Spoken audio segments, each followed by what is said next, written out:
پر آپ کو زحمت دی اور آپ تشریف لائے، بہت مہربانی۔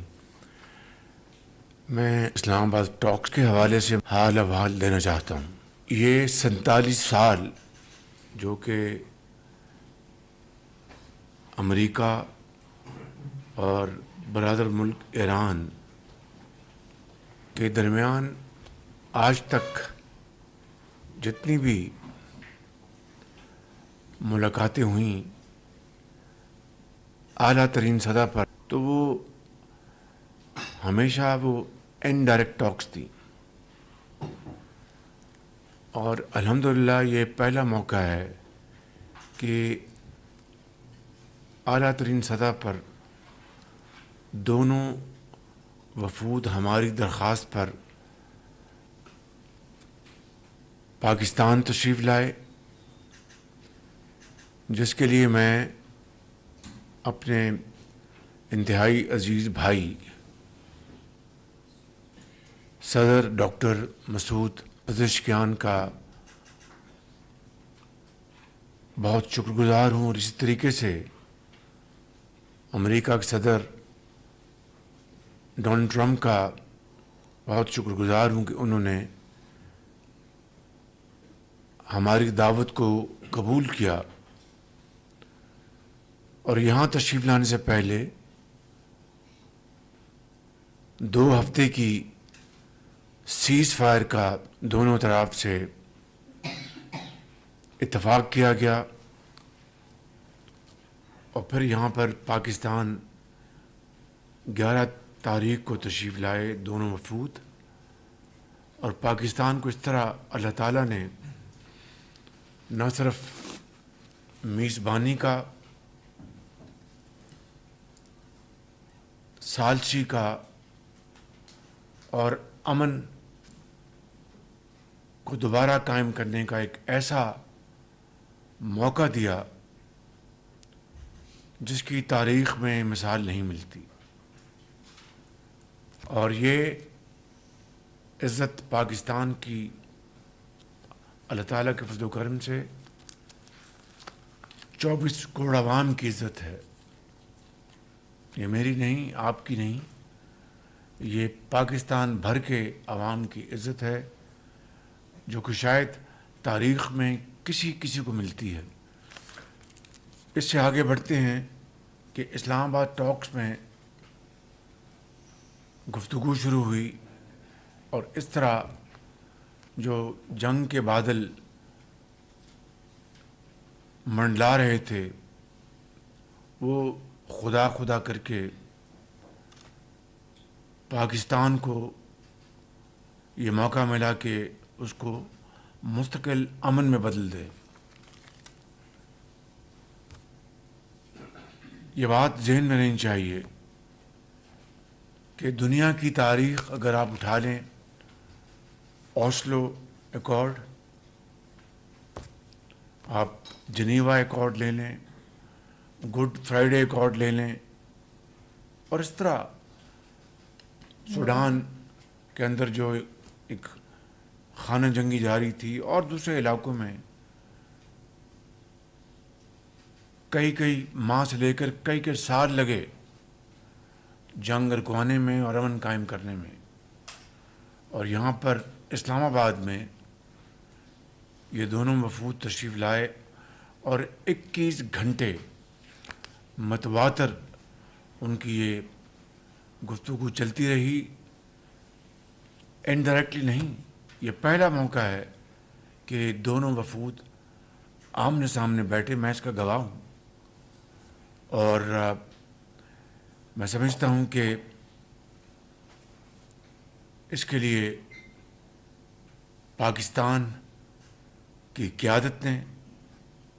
دن رات محنت کی، اور یہ پاکستان کی پرخلوص کاوشوں کا نتیجہ ہے اللہ کے فضل و کرم سے کہ آج سیز فائر ابھی بھی قائم ہے، اور جس وقت میں آپ سے بات کر رہا ہوں جو کوئی معاملات کچھ تھوڑے بہت کہیں اٹکے ہوئے ہیں، ان کو حل کرانے کے لیے پوری کوشش جاری ہے۔ اس لیے میں سمجھتا ہوں کہ اسلام آباد پیس ٹاکس بذات خود ایک تاریخی واقعہ ہے. پاکستان کو سالچی کا موقع ملا، میزبانی کا موقع ملا، اس انداز میں اور ان حالات میں کہ جب پوری دنیا کی معیشت ہچکورے کھا رہی ہے. آج جاپان کے وزیر اعظم کا فون آیا اور انہوں نے کہا کہ وزیر اعظم آپ کو میں مبارکباد دینا چاہتی ہوں کہ پاکستان نے ایک بڑا اہم کردار ادا کیا اور کر رہا ہے. اسی طریقے سے یورپ کے کئی سربراہان نے مجھے چند دن پہلے فون کیے اور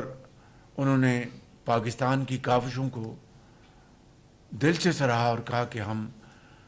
کیا کر سکتے ہیں کہ یہ مذاکرات کامیاب ہو کر امن میں بدل جائیں. تو میں سمجھتا ہوں میرے بزرگوں، بھائی اور بہنوں، یہ جتنی بھی ہم محنت کرتے اگر اس خدا کو منظور نہ ہوتا تو یہ عزت پاکستان کو نہ ملتی. یہ محنت اس رب نے 24 کروڑ عوام ہمارے بزرگوں، بھائیوں اور بہنوں کی دعاؤں سے قبول کی ہے اور پاکستان کو اس حوالے سے یہ عزت ملی. میں یہاں پر ڈپٹی پرائم منسٹر جناب اسحاق ڈار صاحب اور ان کی ٹیم کو میں بھرپور خراج تحسین پیش کرنا چاہتا ہوں، جنہوں نے اس کے لیے دن رات محنت کی اور کاوشیں کی. اور خاص طور پر میں فیلڈ مارشل سید عاصم منیر اور ان کی ٹیم کو دل کی اتھاہ گہرائیوں سے نہ صرف شاباش دیتا ہوں بلکہ اپنی طرف سے، آپ کی طرف سے اور قوم کی طرف سے ان کو خراج تحسین پیش کرتا ہوں کہ ان کی فراست اور حکمت سے الحمدللہ یہ جنگ بند ہوئی اور عارضی سیز فائر پر اتفاق کیا گیا. میں گواہ ہوں ایسے لمحات کا، چونکہ بطور وزیر اعظم میری یہ ذمہ داری ہے کہ جو قومی راز جو ہیں وہ راز رہیں، لہٰذا وہ راز تو میرے دل میں دفن ہیں. لیکن میں اتنی بات آپ کو بتا سکتا ہوں کہ اس حوالے سے جہاں پر میں نے ڈپٹی پرائم منسٹر صاحب کا اور ان کی ٹیم کا ذکر کیا، وہاں پر فیلڈ مارشل اور ان کی ٹیم نے وہ راتوں کو جاگے، پوری رات جاگے ہو، اور بعض لمحات ایسے آئے، بات ٹوٹتے ٹوٹتے وہ جڑتی رہی. اس مالک کا ایسا خاص کرم ہوا اور یہ ایسا ایک لمحہ نہیں ہے، کئی ایسے لمحات ہیں، کئی. اس والے سے میں آپ کو یہ بھی کہنا چاہتا ہوں کہ انسان کوشش کرتا ہے، محنت کرتا ہے، رب کے آگے جھکتا ہے. اس کوشش کو اور محنت کو قبولیت صرف اللہ تعالیٰ کی ذات دیتی ہے، انسان نہیں دے سکتا. اور میں یہاں پر یہ بھی کہوں گا، آپ کو علم ہے کہ ایران اور امریکہ کے جو وفود جن کی سربراہی ان کے vice president J D once کر رہے تھے، اور ایرانی وفد کی سربراہی ان کے اسپیکر محمد باقر غالباف اور جناب فارن منسٹر عباس عراقچی کر رہے تھے. ان دونوں وفود کے بیانات کو آپ دیکھ لیں، علیحدہ علیحدہ انہوں نے بیانات دیے ہیں. انہوں نے دونوں نے مشترک باتیں کیں علیحدہ علیحدہ کہ ہم پاکستان کی میزبانی کے بے حد شکر گزار ہیں، اور انہوں نے پاکستان کی قیادت کی، پاکستان کی سیاسی اور عسکری قیادت کی بھرپور تعریف کی، اور انہوں نے کہا کہ ہم پاکستان کا ہم بے حد شکر گزار ہیں اور ان کی بہت مہربانی کہ انہوں نے اس معاملے میں بھائیوں جیسا کردار ادا کیا اور کر رہے ہیں. تو میں سمجھتا ہوں کہ دونوں وفود واپس گئے اور پاکستان کی میزبانی، پاکستان کا خلوص دل کے ساتھ ثالثی کا انہوں نے ذکر کیا. تو کہنے کا مقصد یہ ہے کہ الحمدللہ یہ مثبت اور تاریخی کردار یہ اللہ تعالیٰ نے آپ کے نام لکھا، پاکستانی قوم کے نام لکھا، پاکستان کی قیادت کے نام لکھا. اور میں سمجھتا ہوں کہ جہاں پر ہمارے اس وقت سر فخر سے بلند ہونے چاہیے، وہاں پر ہمیں انتہائی عاجزی کے ساتھ ہمیں اللہ تعالیٰ کے حضور شکر ادا کرنا چاہیے. اور جس طرح میں نے کہا کہ بڑے نازک لمحات کے اوپر ایک ایک قدم اٹھا کر آپ کی قیادت نے، ڈپٹی پرائم منسٹر نے، فیلڈ مارشل نے جس طرح یہ الحمدللہ یہ اپنا 2 ممالک، یعنی آپ جانتے ہیں کہ 79 میں کس طرح وہاں پر ایک ریولوشن آیا، اور اس کے بعد یہ لمبی تاریخ میں نہیں جانا چاہتا. ان 2 ممالک کو اللہ تعالیٰ کے فضل و کرم سے ہم نے، پاکستان نے ان کو بٹھایا. تو دیکھیے 47 سال سے جو ایک دوسرے کو دیکھنے کو تیار نہیں تھے، لیکن امن کے لیے، نہ جانے ہزاروں معصوم، لاکھوں معصوم جانوں کو بچانے کے لیے خدا نے پاکستان کو جو یہ موقع دیا، عزت عطا فرمائی. اور جس طرح میں نے کہا کہ ڈپٹی پرائم منسٹر اور فیلڈ مارشل نے جو کردار ادا کیا، تو میں سمجھتا ہوں کہ ان کا فیلڈ مارشل کا کردار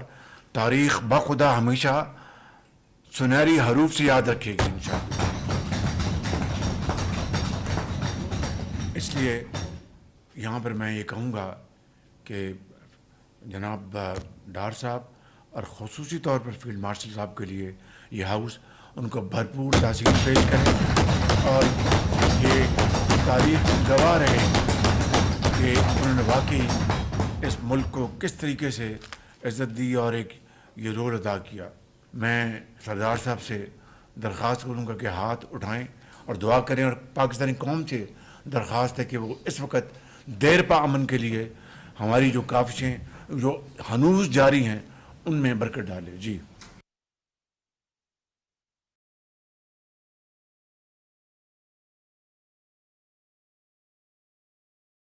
میرا فرض تھا کہ میں آج آپ کو یہ ساری میں اس بات کی میں ایک مختصر انداز میں بتاؤں کہ کس طریقے سے آپ کی سیاسی اور عسکری قیادت نے پاکستان کے لیے نہیں، دنیا کے لیے ایک نام پیدا کیا اپنی کاوشوں سے. اور یہ خلوص دل کے ساتھ اصل میں اللہ تعالیٰ کی رضا کو، اس کی رضا کی خاطر، اس کو خوش کرنے کی خاطر کہ معصوم جانوں کی جو اپنا ہلاکتیں ہو رہی ہیں وہ بچ جائے. تو میں سمجھتا ہوں کہ اس سے بڑی خدمت دین اور دنیا حاصل کرنے کے علاوہ کوئی اور ہو نہیں سکتی. اللہ تعالیٰ ہم سب کا حامی و ناصر